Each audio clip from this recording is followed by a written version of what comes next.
자, 지난 시간까지 해서 이제 도형 치환 능력 검사까지 살펴봤고요. 이번 시간은 이제 7장 마지막 장이 되겠네요. 판단 분석 능력 검사 들어가 보도록 하겠습니다.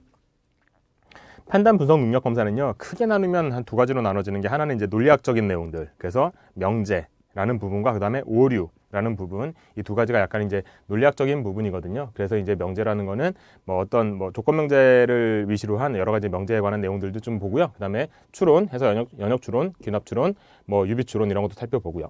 그 다음에 이제 오류라고 하면, 오류도 크게는 이제 형식적인 논리하고 비형식적인 논리가 오류가 있거든요. 형식적인 오류, 비형식적인 오류.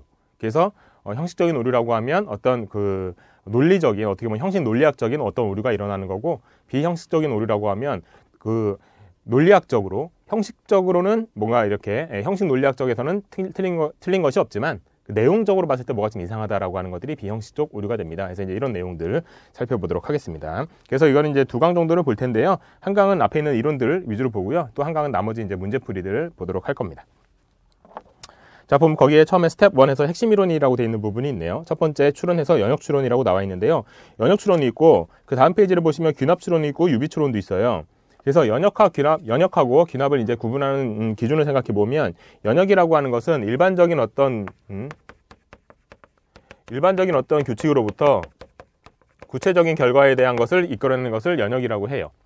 그 다음에 귀납이라고 하면 일반적으로 어떤 구체적인 사실들로부터 일반적인 법칙을 도출해내는 것을 귀납이라고 해요. 그래서 간단하게 생각하면 이래요. 연역이라고 하는 것은 일반적인 법칙들이 이미 나와 있는 거예요. 이거는 이미 우리가 참인 걸로 알고 있는 거예요. 그런 걸 토대로 해서 그럼 이번 사례에다 집어넣으면 이것은 이렇게 되겠지라고 생각하는 거예요. 사람은 죽는다는 거 의미 알죠? 사람은 죽는다. 그 다음에 소크라테스는 사람이다. 이건 다 우리가 아는 거란 말이에요. 이렇게 아는 두 가지를 가지고, 그럼 소크라테스라는 사람은 죽겠지, 결국은. 뭐 이런 식으로 어떤 구체적인 사람에 대한, 구체적인 상황에 대한 결론을 이끌어내는 것.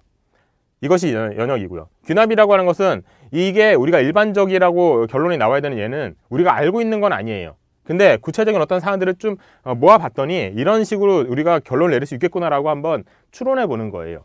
그래서 한국의 백조는 흰색이다. 영국에도 백조가 흰색이다. 호주도 봤더니 백조가 흰색이다. 그러면 따라서 이 백조라는 것은 흰색이구나. 이렇게 결론을 이끌어내는 거예요. 근데 이 연역이라는 것은 이 느낌으로 봤을 때 어떠냐면, 이미 정해져 있는 어떤 법칙으로부터 뭔가 하나가 도출되는 것이기 때문에 여기서 갖고 있는 정보를 재배치하는 것이 지나지 않아요. 어떻게 보면은. 그죠? 거기에 지나지 않죠. 따라서 더 많은 정보를 이끌어내는 방법은 아니에요. 그냥 그 정보를 추론해가지고 재배치해서 또 다른 그 안에 있는 정보들을 재조합인 것일 뿐이에요. 그래서 여기 나와 있는 결론은 어떤 이제 성질을 갖게 되냐면, 여기에서 알고 있는 정보에서 벗어나질 않아요. 더 많은 것을 얻어낼 수가 없고, 그렇기 때문에 약간은 그 추론의 범위는 좁아진다는 단점이 있지만, 장점은 뭐냐면 여기 나와 있는 결론은 무조건 진실일 수밖에 없어요. 100% 완전히, 그죠? 완전히 무조건, 그죠? 그래서 여기 같은 경우에는 가능성만 있는 게 아니라 완전히 그냥 무조건 진실일 수밖에 없다는 거. 그게 이제 특이합니다. 근데 귀납은 달라요. 그러니까 여기는 필연성이라고 표현해요. 근데 귀납은요, 한국의 백조, 영국의 백조, 호주의 백조 3개만 봤잖아요. 그럼에도 불구하고 전 세계 백조를 다 판단하고 있죠. 그래서 장점으로 치자면 우리가 알고 있는 정보보다 더 많은 정보를 이끌어낼 수가 있다는 장점이 있어요. 하지만 여기 나와 있는 정보는 개연성밖에 없어요. 가능성보다는 조금 더 높은 수준이라고 보시면 돼요. 가능성은 그냥 그럴 가능성이 있다라는 것이지만, 개연성은 좀 더 그럴 가능성이 높다라고 생각하면 좀 편해요. 그게. 그래서 연역과 귀납이 이런 차이가 납니다. 그래서 역으로요, 이렇게 생각하시는 분도 있어요. 연역 논증이라 하면 이렇게 결론이 필연적으로 나오는 경우는 연역 논증이다. 연역적인 방법이다. 그 다음에 결론이 이렇게 개연성만 나오는 경우라면 이건 귀납적인 방법이다라고 역으로 생각하시는 분도 있어요. 그래서 이제 어쨌든 일반적으로 연역과 귀납이 이렇게 구분된다는 거. 근데 연역 같은 경우에는 다시 크게 두 가지로 나눠지는 게, 거기 보니까 연역 추론이라고 해서 동그라미 1 직접 추론이 있고 동그라미 2 간접 추론이 있어요. 이건 차이는 뭐냐면요, 직접 추론은, 그러니까 결론부터 말씀드리면 얘는요 간접 추론이에요. 왜냐하면 직접 추론은 하나의 전제로부터 하나의 결론이 나오는 거, 이게 직접 추론이에요. 간접 추론은요, 둘 이상의 전제로부터 하나의 결론이 나오는 거. 이게 간접 추론이에요. 얘는 지금 전제가 두 개잖아요. 사람이 죽는다는 전제 하나와 소크라테스는 사람이라는 전제 하나. 이렇게. 그죠? 이거는 그래서 간접 추론이에요. 그럼 직접 추론인 경우가 뭐가 있느냐? 하나의 전제로부터 바로 결론이 나오는 경우가 뭐가 있냐? 그 대표적인 예가 뭐냐면 대우예요. 뭐냐면 이것은 이제 조건명제에서 나오는 건데요. 거기 이제 보시죠. 조건명제 보면 직접 추론해 보면 거기에 직접 추론해 보면 하나의 전제로부터 새로운 결론을 이끌어내는 추론이다. 대우명제가 대표적이다. 이렇게 돼 있잖아요. 그죠? 그래서 이 대우라는 것은 조건명제에서 나오는 얘기인데요. 조건명제에서 어떤 기본명제 P이면 Q이다 라는 명제가 있을 때 이게 이제 조건명제죠. 앞에 있는 거 조건, 뒤에 있는 거 결과. 아니면 이제 정확히 말하면 앞에 있는 걸 전건, 뒤에 있는 걸 후건 뭐 이렇게 표현하는데요. 이런 결론, 이런 전제로부터, 그러니까 이런 하나의 명제로부터 또 다른 명제를 이끌어내는 방법인데 대우라는 것은 이것에 뭐 부정한 것이 서로 앞뒤에 이제 순서가 바뀌어 있는 이런 거를 대우라고 합니다. 이건 좀 이따 자세하게 보겠어요. 이렇게 되고요. 간접 추론의 대표적인 예는 이런 방법이라고 했잖아요. 그게 뭐냐면 3단론법이에요. 3단론법이 가장 대표적인 예입니다. 3단원법도 종류가 몇 가지가 있어요. 3단원법도 여기에 들어가는 이게 3단원법의 첫 번째 전제, 두 번째 전제로부터 결론이 나오는 게 이게 3단원법의 형태인데 여기 들어가는 이 전제에 들어가는 명제의 내용에 따라서 이게 이런 식으로 이건 정언명제라고 하는데 정언명제처럼 딱 뭔가 단정적으로 말하는 명제가 들어갔다? 이러면 정언 3단원법. 그게 아니라 그러니까 어떤 선택하는 말, 뭐 한국에 있거나 미국에 있다 이런 식의 선택하는 말이 들어갔다라고 하면 이건 선언 3단원법. 그 다음에 어떤 가정하는 말, 그러니까 조건명제랑 같은 말이 되는데 그런 가원명제라고 하거든요. 조건명제, 가원명제 같은 말인데요. 이렇게 가정하는 말이 여기에 들어갔다. 그럼 우리는 이걸 가원 3단원법이라고 불러요. 이 3단원법 종류는 이렇게 여러 가지가 있는데요. 어쨌든 3단원법은 둘 이상의 전제로부터 결론이 나오는 것이기 때문에 이것은 간접 추론이 된다. 이렇게 보시면 됩니다. 자, 그럼 여기에서 이제 요 대우라는 거, 요거를 이제 좀 자세히 공부하도록 하죠. 거기에 밑에 나와 있는 그 그림입니다. 제가 좀 지울게요, 이제. P이면 Q이다라는 명제가 있다고 치죠. 이렇게요. 우리가 이제 이거는 일반적으로 말할 때는 이거를 조건, 이거는 결과라고 얘기하죠. 원인, 결과 이런 식으로. 근데 논리학에서는 정확히는 그렇게 표현하지는 않아요. 앞에 있는 게 원인, 뒤에 있는 게 결과 꼭 이렇지는 않거든요. 물론 우리가 불을 켜면 뭐 이렇게 밝아진다 라는 식의 조건 명제는 원인과 결과가 관계가 되죠. 하지만 이런 논리학에서는 이런 것도 가능해요. 이가 짝수라면 물고기는 숨을 쉰다. 뭐 이런 식으로. 이런 것도 조건 명제거든요. 아무런 원인, 결과 관계가 없는 것처럼 보이지만 이런 내용이 들어가 있어도 조건명제라고 봐요. 그래서 이거를 원인, 결과라고 이렇게 부르진 않고요. 이 논리학에서는 부르는 말이 있어요. 근데 이거 우리가 어렸을 때 배웠어요. 뭐라고 배웠나요? 필요조건, 충분조건 이런 말을 배웠었죠. 근데 필요조건, 충분조건이라는 말은 조금 뭐라 그럴까요? 좀 어색하다 그러나 좀 잘 안 맞죠. 그러니까 잘 상상이 안 되잖아요. 그래서 여기를 또 뭐라고 부르기도 하냐면 이건 좀 이따가 이제 다른 데서 볼 내용이기 때문에 말씀드리는데 이 같은 경우는 앞에 있기 때문에 조건명제 앞에 있는 거라고 해서 전건이라고 불러요. 뒤에 있는 거라서 후건이라고 불러요. 이렇게 부르기도 하는구나. 자, 그럼 이제 이런 조건명제가 있다고 칩시다. 그래서 거기에 이제 예를 들어 놓은 거 바나나라면 노란색이다. 노란색이다. 이렇게. 이걸 예를 들어보죠. 그러면은 자, 이거를 가지고 세 개의 명제를 좀 더 생각해 볼 수가 있어요. 그러니까 이거로부터 세 개의 명제가 도출된다는 건 아니고요. 비슷한 세 개의 명제를 생각해 볼 수가 있는데 일단 첫 번째 자리를 바꾼 거. Q이면 P이다. 그러니까 후건이 앞으로 왔고 전건이 뒤로 갔네요. 그죠? 전건과 후건이 서로 자리를 바꾼 거. 이것입니다. 그래서 얘는 노란색이라면 바나나이다. 이렇게 되는 거고요. 두 번째, 자리를 바꾸진 않았지만 그 자리에서 부정하고 있는 거. 이 물결무늬가 부정이라는 뜻이거든요. P가 아니면 Q가 아니다. 그래서 바나나가 아니면 노란색이 아니다. 이렇게요. 자, 그 다음에 자리도 바꾸고 동시에 부정도 되어 있는 거. Q가 아니면 P가 아니다. 그래서 노란색 아니면 바나나가 아니다. 바나나가 아니다. 자, 일단 여기서 우리가 공부해야 될 건 뭐냐면 각각을 부르는 이름을 뭐라고 부르는지, 그 다음에 그것의 참 거짓 여부가 어떻게 이제 매칭이 되는지 그걸 보려고 합니다. 자, 기본 명제가 이렇게 있습니다. 그러면 이제 이것도 생각해보죠. 얘네들을 부르는 이름부터 볼게요. 자, 이게 기본 명제 이겁니다. 그럼 이것은 요 명제, 기본 명제 뭐라고 부르나요? 이것을 뭐라고 부르냐면 역이라고 부릅니다. 자, 그래서요, 이 역이라는 것은 그냥 아무 명제나 갖다 놓고, 그럼 예를 들면 가만히 있다가 밖에 비가 온다 라고 하면 이게 역이냐, 대우냐, 이런 식으로 얘기하는 게 아니에요. 기본 명제가 있을 때 그것과의 관계가 역의 관계다, 이렇게 얘기하는 거예요. 얘가 기본 명제일 때 얘는 영명제다 이렇게 얘기하는 거지. 그러니까 뭐가 있을 때 그것에 비교가 되는 거지. 그냥 아무거나 그냥 아무 명제는 여기다, 이다 뭐 이런 식으로 얘기하는 게 아닙니다. 여기도 그럼 서로 역의 관계죠. 얘 기본 명제라고 치면 서로 자리를 바꿨으니까요. 그죠? 이것도 역의 명제라고 칩니다. 여기는 뭘까요? 이거는 서로 자리는 바꾸지 않았지만 그 자리에서 부정되어 있는 것은 2라고 부릅니다. 이게 기본 명제라면 이게 2고요. 이게 기본 명제라면 이게 2가 되는 거예요. 여기도 마찬가지죠. 이게 기본 명제라면 이것의 2는 이게 되는 거고, 이게 기본 명제면 이게 2가 되는 거죠. 자, 그 다음에 얘네는 서로 뭐라고 부르나요? 얘네는 대우라고 부릅니다. 이게 기본 명제면 얘가 대우고요. 이게 기본 명제면 얘가 대우예요. 근데 이제 내용을 보죠.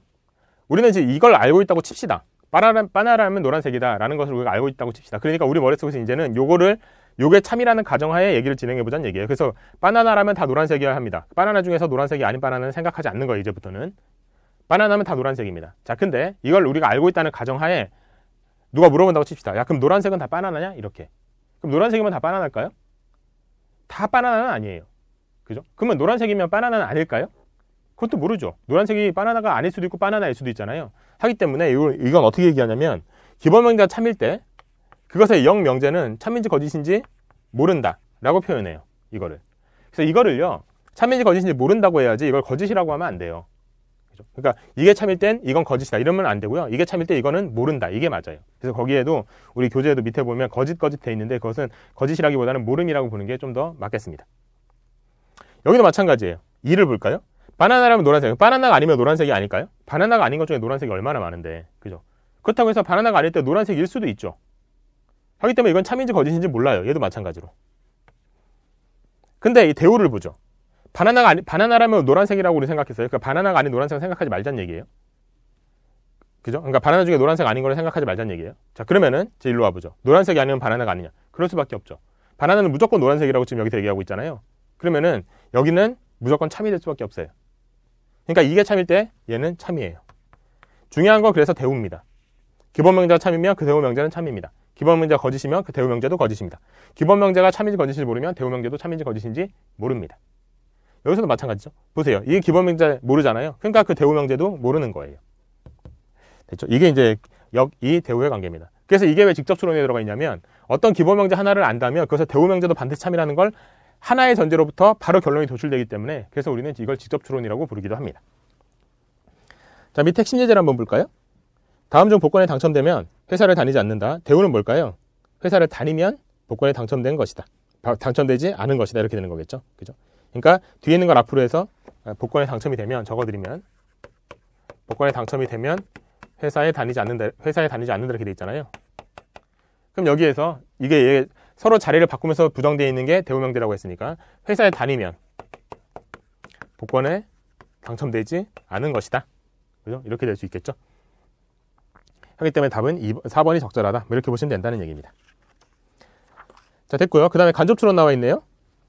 다음 페이지 보시면 간접추론에서 둘 이상의 전제로부터 새로운 결론을 이끌어내는 추론. 해서 제가 정원 3단원법, 가원 3단원법, 산원 3단원법 예를 들어드렸죠. 그러니까 거기에 말씀을 아까 드렸었죠. 그래서 3단원법은 어떤 전제가 있을 때 첫 번째 전제, 두 번째 전제로부터 결론을 이끌어내는 거.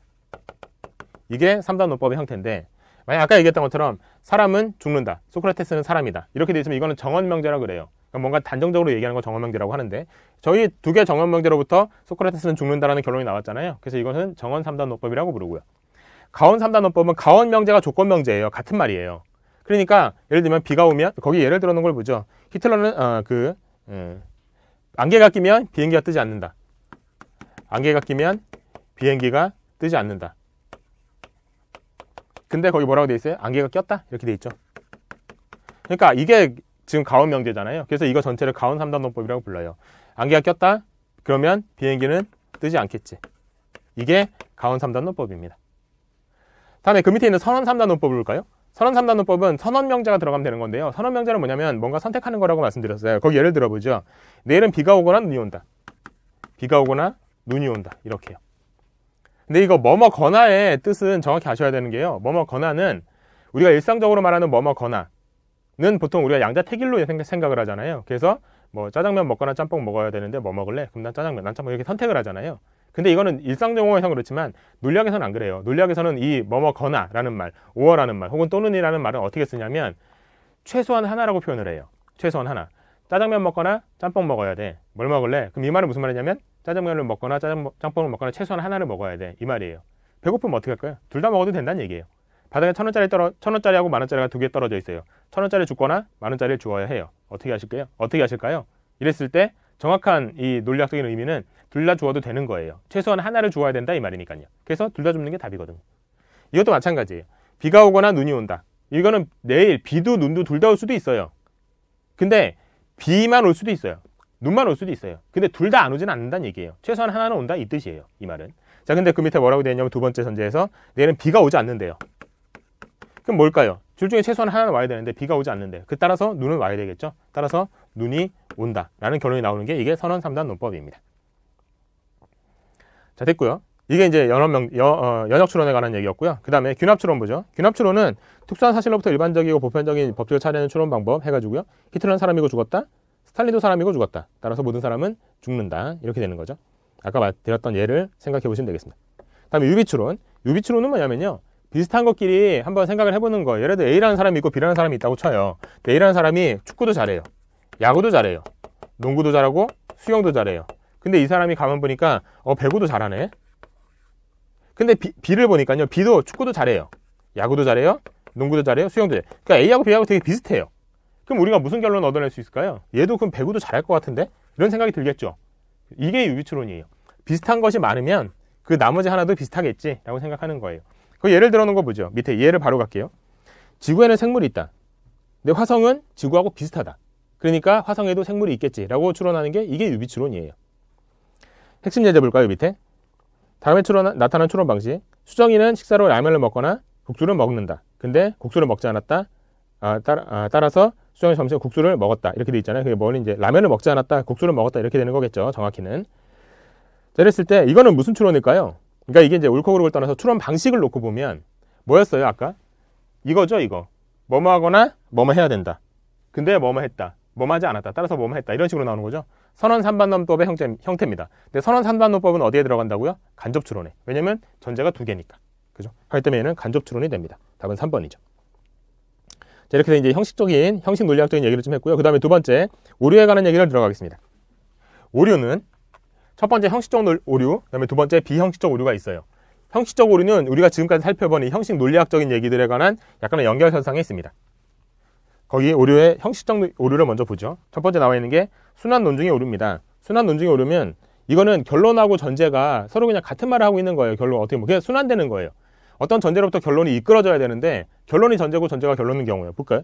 이 책에 쓰인 내용은 사실이다. 왜냐하면 이 책에 그렇게 적혀 있으니까. 그죠? 이 말이 그 말이고 그 말이 이 말이죠. 하기 때문에 이것이 순환 논증의 오류입니다. 여기 나타난 오류들은 그러니까 다 잘못된 내용들이란 얘기예요. 자가당착의 오류. 이거는 자기가 주장하는 바와 자기의 결론이 서로 안 맞는 거예요. 그러니까 자기 모순의 오류라고도 합니다. 언론의 자유는 무조건 보장돼야 돼. 근데 특별한 경우에 제한될 수도 있다. 이렇게요.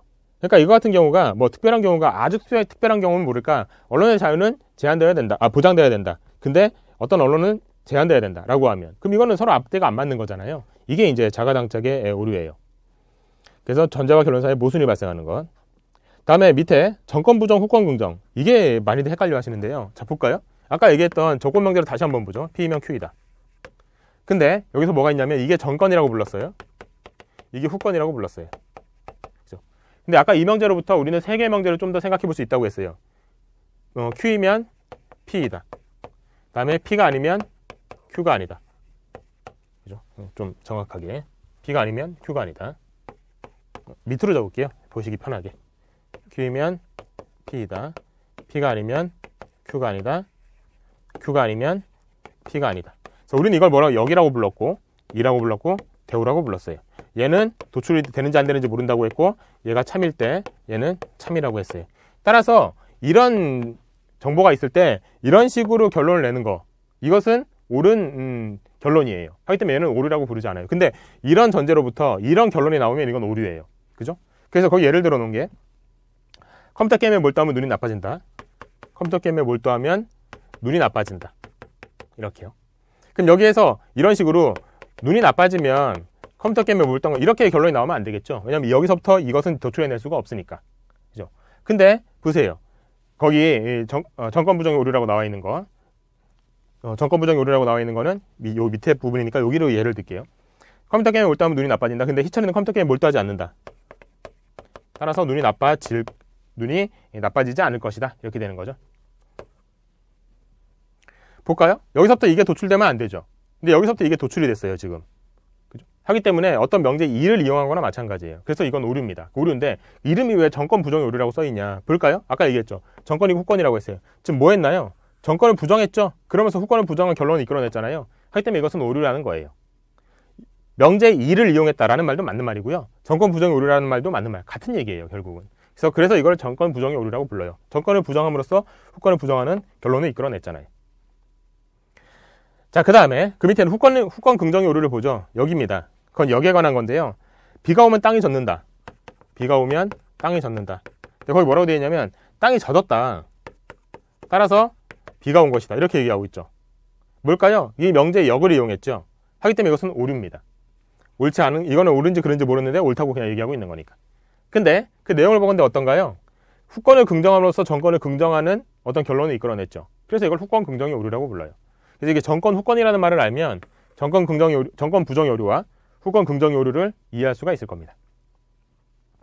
다섯 번째, 딜레마 오류가 있는데요. 딜레마 오류는 선언지가 빠짐없이 제지 못한 경우라고 되어 있는데 이 오류에 기본적으로 딜레마 논증이라는 게 있어요. 딜레마 논증이 뭐냐면 이런 겁니다. 이쪽은 좀 지우겠습니다. 예를 들어서 비가 오면 날씨가 그 다음날 날씨가 좋아진다. 근데 비가 오지 않아도 그 다음 날씨가 좋아진다. 이렇게 두 개의 전제가 있다고 쳐봐요. 굉장히 빠져나갈 구멍이 없어요. 무조건 날씨는 좋겠죠. 그죠? 왜냐면 비가 오거나 오지 않거나 둘 중에 하나니까. 이렇게 빠져나갈 구멍이 없는 식으로 논증을 펼치는 건 딜레마 논증이라 그래요. 너 지금 버스나 지하철 탈 거지? 근데 버스 타도 늦고 지하철 타도 늦어. 그러니까 넌 무조건 늦을 거야. 이런 게 딜레마 논증이에요. 근데 이게 딜레마 논증의 오류가 나오는 경우가 몇 가지가 있는데 그중에 대표적인 게 이건데 선언지가 빠짐없이. 그러니까 만약에 이런 거예요. 너 지금 버스를 타면 늦을 거야. 지하철을 타도 늦을 거야. 따라서 무조건 너는 늦게 돼 있어. 라고 얘기하면 이거는 만약에 여기에서 너는 지금 버스나 지하철을 타야 돼 라는 말이 있으면 그러면 이 말은 맞아요. 근데 이 말이 없다고 쳐봐요. 그러면 버스나 지하철만 타는 방법밖에 없나요? 아니죠. 택시를 타도 되고 비행기를 탈 수도 있잖아요. 뭐 멀리 간다고 치면. 하기 때문에 이런 경우도 있기 때문에 그럼 늦지 않을 수도 있잖아요.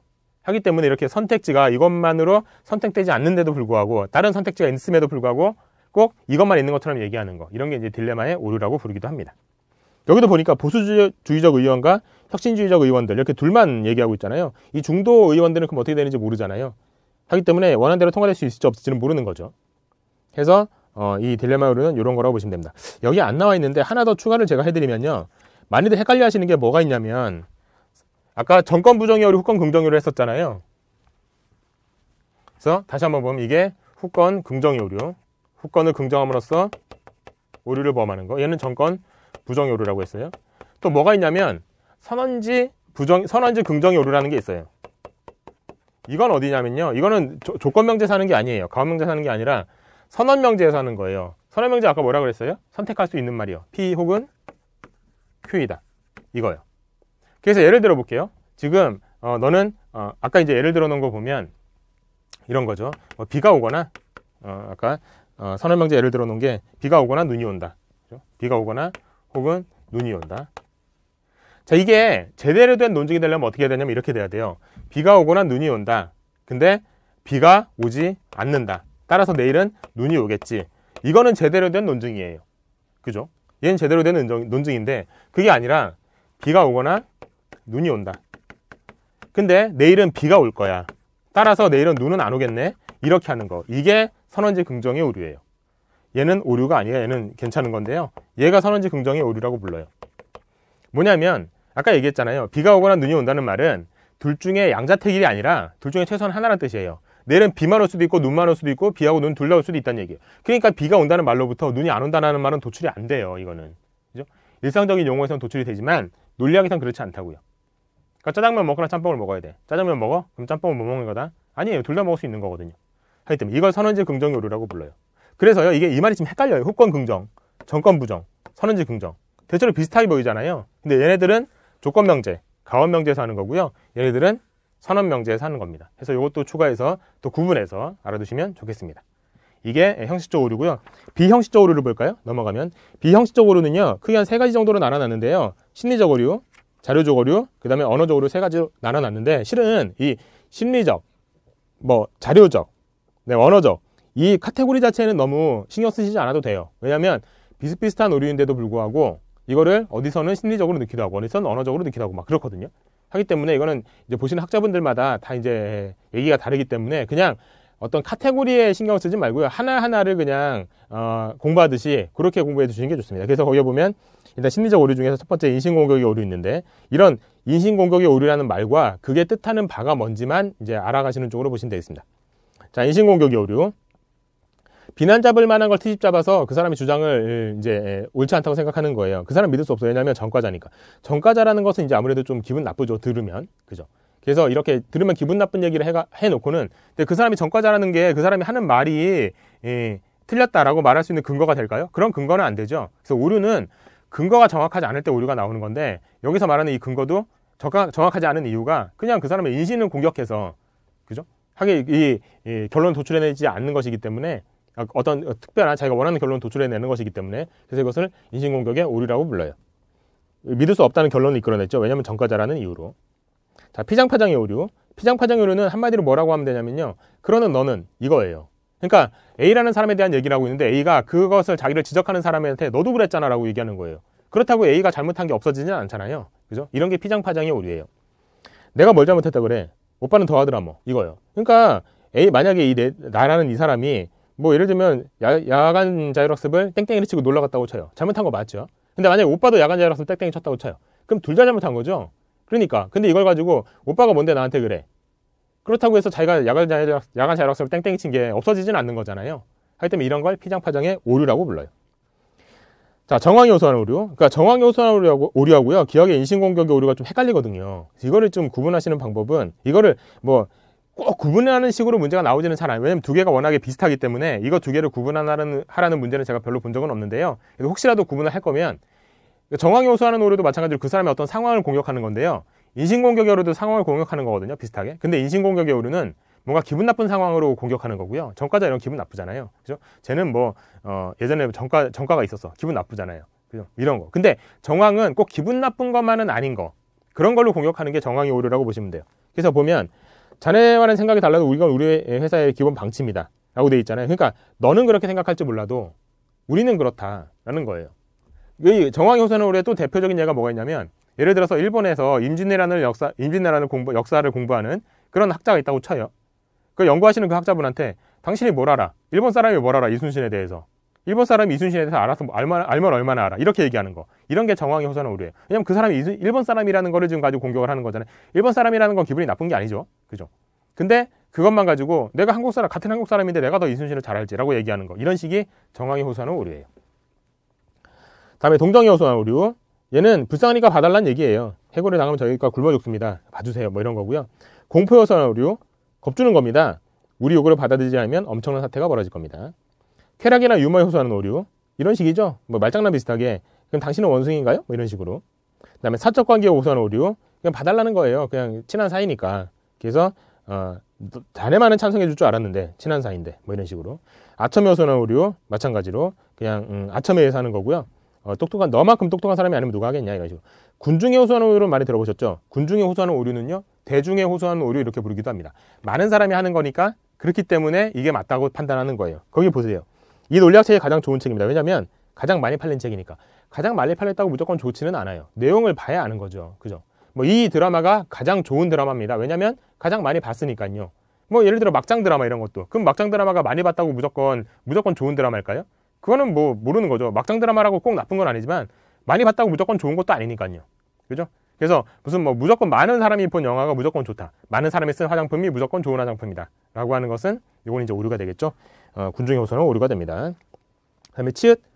부적합한 권위에 호소하는 오류는요. 이거는 어떤 권위자의 얘기를 하긴 하는데 그 권위자가 이 분야에 관계없는 사람이에요. 그래서 거기 보면 교황이 천동설이 옳다고 했다. 그러니까 천체가 지구를 돌고 있을 거야. 교황이 이걸 과학을 연구하시는 분들, 이분 종교잖아요. 그죠? 종교인한테 과학 얘기를 하는 게 말이 안 되잖아요. 그래서 천동설을 옳다고 말하려면 예를 들면은 지구과학을 연구하는 어떤 사람이 말하기를 뭐 금성의 움직임을 보니까 지구가 움직이지 않으면, 지구가 움직이는 것이 아니라면 이게 말이 안 돼. 그러니까 지구가 움직이는 거. 이렇게 했으면 이거는 적합한 권위가 되겠죠. 근데 이건 부적합한 권위잖아요. 그래서 이제 보면 어머니들도 이런 거 많이 하잖아요. 뭐, 야, TV를 보니까 어떤 연예인이 뭐 이런 화장품을 쓰는데 그 사람 화장품이 좋은 거래. 그러니까 그게 맞는 거야. 부적합한 권위죠. 탤런트, 그 연예인이란 사람은 뭐 어떤 연예인인지도 모르겠지만 연예인이란 사람이 화장품을 연구하는 사람은 아니잖아요. 하니까 부적합한 권위죠. 옆집 아줌마가 그러는데 뭐 이런 거예요. 다 옆집 아줌마 교수야, 교수. 그분이 그러는데 이 정수기 물이 좋대. 그분 무슨 교수인데? 철학과 교수야. 말이 안 되잖아요. 그죠? 부적합한 권위에 호소하는 오류입니다. 원천봉쇄 오류. 이건 우물의 돋부리기라고 하고 우물의 도격치기라고 하는데요. 아예 처음부터 상대방의 말을 하지도 못하게 끊어버리는 거예요. 수일아, 이제 자. 일찍 자야 착한 어린이가 된다. 그러면은 일찍 안 자면 착한 어린이가 아닌 것처럼 얘기하고 있는 거잖아요. 이런 게 그냥 아예 그러면 일찍 안 자는 것이 착한 어린이가 아니라는 식으로 그냥 확 그냥 이 결론을 내려버리는 것이기 때문에 이게 원천봉쇄 오류입니다. 또 대표적인 이런 게 있죠. 지금 내 말에 반대하는 그 모든 사람들은 자기가 스스로가 인륜을 저버렸다는 거를 증명하는 겁니다. 뭐 이런 식으로 얘기해버리면 상대방 입장에서는 내가 인륜을 저버린 사람이 저 사람 말에 반대하는데 인륜을 저버린 게 되는 셈이 되는 거네. 그럼 이제 반대하지 말아야 되겠네. 뭐 이렇게 생각한다면 이런 게 이제 우물의 돋부리기 오류, 원천봉쇄 오류가 되겠죠. 그다음에 자료적 오류요. 첫 번째 성급한 일반화가 있습니다. 많이들 들어보셨죠? 그죠? 그래서 몇 개 안 되는 걸 가지고 전체를 판단하는 거, 성급한 일반화의 오류. 그다음에 잘못된 유추의 오류, 뭘까요? 아까 이제 비슷한 것끼리는 유추할 수 있다고 했잖아요. 근데 이 비슷한 것이 비슷하지 않은데도 비슷한 것처럼 얘기하는 거. 예를 들면 친구하고 휴대폰은 가까이 있으면 기분 좋다는 게 좋다. 근데 친구는 오래될수록 좋아. 그러니까 휴대폰도 오래될수록 좋은 거야. 뭐 이런 식으로 말하는 거. 여기도 예를 들어 컴퓨터 사람 유사점이 많죠. 유사점이 많아. 그러니까 컴퓨터도 사람처럼 감정이 있을 거야. 뭐 이런 식으로 얘기하는 거. 무지에 호소하는 오류. 무지에 호소하는 오류는 이거는 우리가 흔히 하는 말로 뭐가 있냐면 야 증거를 대봐. 이거예요. 쉽게 말하면. 귀신은 분명히 있어. 왜냐면 증거 대봐. 없다는 증거 대봐. 못하지? 그러니까 있는 거야. 이게 무지의 오류. 둘 다 모르니까 그러면은 반대 입장에서 뭐라고 하겠어요? 야 그럼 있다는 증거를 대봐. 못하지? 그러니까 없는 거야. 이런 식으로요. 이게 무지의 오류입니다. 무지에 호소하는 오류. 논점 일탈의 오류. 이거는 그냥 싸우는 얘기를 하는 지금 다투고 있는 요 논점에 대한 얘기를 하는 게 아니라 논점을 딴 걸로 바꿔버리는 거예요. 예를 들어 놓은 거 보니까 너네 형제가 왜 텔레비전을 가지고 싸우냐 라고 할 때 이거를 제대로 해결을 한다면 텔레비전에서 가지고 싸우는 이유가 뭐냐, 어떤 채널을 보고 싶은 거냐, 그래서 지난번에 형이 좋은 걸 봤으니까 이번에 동생이 보고 싶은 걸 봐라, 이런 식으로 해결하는 게 제대로 된 논점으로 가는 건데 그게 아니라 들어가서 공부나 해 뭐 이런 거예요. 다른 걸로 바꿔버리는 거죠. 논점을. 이게 논점 일탈의 오류라고 보셔도 좋겠고요. 의도 확대 오류. 원하지도 않는 것을 확장시키는 거예요. 그래서 일도 하지 않고 어떻게 돈을 벌려고 하냐? 넌 죽으려고 하냐? 뭐 이렇게 해요. 그죠? 죽으려고 한 건 아니잖아요. 뭐 예를 들면 공부 좀 이제 쉬고 있는 친구한테 와가지고 야 너 지금 나중에 땅바닥 그지 될라 그래? 뭐 이런 거요. 거지 되려고 쉬는 거겠어요? 잠깐 쉬는 거죠. 그죠? 이런 게 의도 확대의 오류입니다. 밑에 핵심 예제 한번 보시고요. 넘어가서 흑백 논리의 오류. 흑백 논리의 오류는요. 얘는 이거 아니면 저거라고 무조건 판단하는 거예요. 친구 아니면 적. 이런 식으로요. 자, 너나 좋아하지 않지? 근데 왜 싫어해? 이런 거예요. 좋아하지 않으면 그냥 좋아하지만 않고 그냥 싫어하지도 않고 그냥 그런 관계도 있잖아요. 근데 좋아하지 않는군요. 그러면 쟤를 왜 싫어하시는 거예요? 이런 거예요. 그죠? 그럼 너 내 말에 찬성하지 않니? 아, 그럼 넌 내 말에 무조건 반대하는 사람이구나? 뭐 이런 거. 그죠? 찬성하지도 않지만 반대하는 입장도 아니고 좀 너와 다른 생각을 가지고 있을 뿐이야. 뭐 이런 식으로 생각할 수도 있잖아요. 하기 때문에 이게 흑백 논리의 오류. 자, 원인 오판의 오류. 선후 관계를 잘못 판단하는 거예요. 앞에 까치가 울었다. 그러면요. 까치가 운 거는 그냥 우연이죠. 근데 그걸 가지고 반가운 손님이 올 거라고 판단하는 거. 원인 오판의 오류입니다. 결합의 오류. 부분의 속성을 전체가 가지고 있다고 하는 거. 그래서 질소로 비료는 질소로 만든다. 그러니까 질소는 기체니까 질소 비료도 기체겠지. 또 대표적인 게 뭐가 있냐면 이런 것도 있죠. 각 포지션에, 그러니까 운동 예를 드는 게 제일 좋아요. 축구팀이 있다고 쳐요. 그 축구팀의 공격수는 그 모든 공격수 중에 제일 잘하는 공격수예요. 수비수도 제일 잘하는 수비수예요. 골키퍼도 제일 잘하는 골키퍼예요. 그럼 이 팀은 무조건 우승만 할까요? 물론 그럴 가능성은 높지만 반드시 우승만 한다고 볼 수는 없죠. 왜냐하면 조직력이 좋아서 다른 팀이 우승할 수도 있잖아요. 그러니까 개개인은 잘하는데 조직력이 안 좋아서 질 수도 있죠. 그러니까 이거를 무조건 모아놨다고 해서 무조건 그 특성을 지니는 건 아니거든요. 그런데 그렇게 특성을 지닌다고 생각하는 게 결합의 오류입니다. 반대가 뭐 있을까요? 분할의 오류라는 것도 있어요. 결합의 오류의 반대말이 분할의 오류입니다. 뭘까요, 이거는? 얘는 반대로 생각하는 거예요. 어떤 하나의 특성을 가지고 있기 때문에 그것에 하나하나가 다 똑같은 특성을 가지고 있다는 거. 예를 들면 어떤 반이 1등을 했다고 쳐요. 여러 반 중에서 1등을 했어요. 그럼 그 반의 1등은 전교에서 무조건 1등일까요? 그건 모르는 거죠. 그죠? 하기 때문에 이런 식으로 생각하는 게 분할의 오류예요. 어떤 축구팀이 우승을 했어요. 그러면 그 축구팀의 공격수는 무조건 세계 최고의 공격수일까요? 모르는 거죠. 그죠? 이게 분할의 오류입니다. 이렇게 근데 그럼에도 불구하고 가장 최고라고 생각하는 거, 이런 게 분할의 오류예요. 자, 언어적으로 보죠. 애매의 오류가 있습니다. 애매어의 오류. 말을 이상하게 하는 거예요. 성경은 모든 인간이 죄인이라고 말하고 있다. 근데 죄인은 감옥에 가야 된다. 그러니까 모든 인간은 감옥에 가야 된다. 여기서 성경에서 말하는 죄인은 종교적 의미의 죄인이죠. 근데 죄인은 감옥에 가야 한다의 죄인은, 이것은 형법적 의미의 죄인이란 말이에요. 그러니까 이게 같은 활자로 쓰여져 있긴 하지만, 같은 글자로 쓰여져 있긴 하지만 서로 다른 뜻이 돼버리는 거잖아요. 그죠? 이런 것이 애매어의 오류입니다. 자, 복합 질문. 얘는요, 말을 이 두 개의 질문이 한 번에 들어가 있는 것을 한 번에 물어보는 거예요. 너 요즘 아내한테 안 맞지? 이렇게 물어본다고 쳐요. 그럼 이건 뭘까요? 첫 번째 질문, 넌 아내한테 맞는 사람이냐? 두 번째, 근데 요즘 안 맞느냐? 이런 거잖아요. 이거를 대답할 때 하나로 대답하면 안 되겠죠. 아내한테 안 맞지? 그러면 그럼 뭐라 그러겠어요? 아, 그러면 예전엔 맞았구나. 아니면 아니? 그러면은 요즘 안 맞지? 응, 그럼 예전엔 맞았구나. 그럼 아니? 그럼 지금도 맞고 있구나. 뭐 이렇게 돼버리잖아요. 이렇게 복합 질문의 오류가 있는 문장으로 물어보면, 그럼 이거는 우리가 분리해서 대답해 줘야 되겠죠. 요즘 아내한테 안 맞지? 그러면 뭐 예를 들어 진짜로 맞는 사람인데 요즘 안 맞는다고 치면 나는 원래 좀 맞긴 하는데 요즘은 안 맞아라고 대답해 줘. 아니면은 실제로 안 맞는 사람이다라고 하면 네가 지금 나한테 맞는 것처럼 얘기하고 있는데 아예 처음 나는 맞지를 않아. 그러니까 당연히 지금도 안 맞지. 이렇게 대답해 주던가. 딱 분리해서 복합 질문을 분리해서 대답을 해줘야지 이제 우리가 또 말려들지 않겠죠. 이게 복합 질문의 오류입니다. 자, 밑에 핵심 예제도 한번 보시면, 젊은이는 나이 많은 할머니에게 자리를 양보해주지 않는다. 어떤 젊은이 하나가. 그러니까 요즘 것들이 다 그냥 공경할 줄 몰라. 한 사람만 보고 그냥 판단하는 거잖아요. 성급한 일반화의 오류라고 볼 수 있겠죠. 자, 이론적인 부분을 살펴봤고요. 다음 시간에는 스텝 두 번째 기본 문제와 뒤에 있는 나머지 스텝 3에서 적중 예상 문제까지 중요한 문제들 위주로 한번 풀어보는 시간을 갖도록 하겠습니다. 수고하셨고요. 다음 시간에 뵐게요.